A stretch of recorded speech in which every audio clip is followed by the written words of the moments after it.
Martın 30'undan Almanya'nın federal prezidenti Frank-Walter Steinmeier'in regiona səfəri Ermənistandan başlayıb.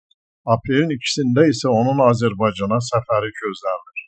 Ancaq Ermənistan səfərini başa vurduqdan sonra onun Azərbaycana hansı üzlə gələcəyi sual doğurur.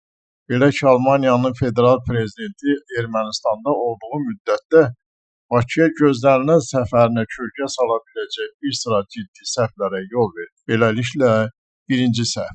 Ermənistana rəsmi səfərə gələn Almanya prezidenti Frank-Walter Steinmeier İrəvandakı Sisterna-Kaberd adlı memorial kompleksi ziyarət edib və qondarma erməni soyqırımı qurbanlarının xatirəsini ehtiramla yad edib. Abidə kompleksinin önünə əkli qoyub, qondarma soyqırım qurbanlarının xatirəsini ehtiramla yad edərək əbədi məşəl önünə gül dəstələri düzüb. Və bu zaman Steinmeier'i Ermənistanın İqtisadiyyat naziri Georg Papayan müşayiət edib. Bununla da hələ Bakıya təşrif buyurmamış Almanya prezidenti Azərbaycana və Türkiyəyə qarşı qərəzli mövqeyini sərgiləmiş olub. Məlum olduğu kimi, ermənilərin iddia etdiyi kimi dırnaqarası soyqırım heç bir tarixi faktə əsaslanmır və daha çox Türkiyəyə təzyiq göstərmək üçün siyasi məqsədlərə qulluq edir. Ola bilməz ki, Almanya'nın prezidenti bu qondarma soyqırımın tarixi faktlara əsaslanmayan bir erməni uydurması olduğunu bilməsin.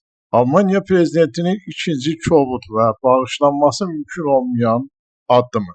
Regional səfər çərçivəsində İrəvana səfər edən Almanya prezidenti Frank-Walter Steinmeier Ermənistan-Azərbaycan sülh prosesini şərh edərkən internetdə video yayımlayıb və həmin videoda prezident Instagramda qondarma Arsaxın bayrağını da yerləşdirərək yazır. Stat: Bu mənim Ermənistan və Azərbaycana ilk səfərimdir və müzakirə edilməsi planlaşdırılan mühüm məsələlər arasında Cənubi Qafqazda uzun müddətli sabitlik və sülh missiyası, iki ölkə arasında iqtisadiyyat, elm və mədəniyyət sahələrində əməkdaşlığın gücləndirilməsi ilə bağlı əlaqələr əsas yer tutur.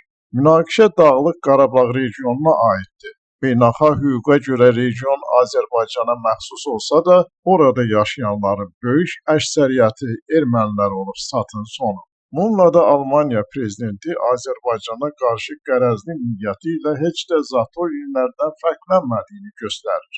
Zatolin də Qarabağın dağlıq hissəsini ermənilər kimi Arsaq adlandırır. Hansı ki, Arsaq toponiminin ermənilərə heç bir aidiyyatı yoxdur.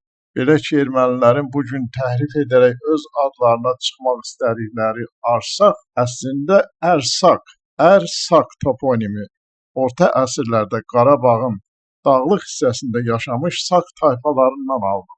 Ər sözü isə çoxlarımızın da bildiyi kimi igid deməkdir. Yəni igid Saklar.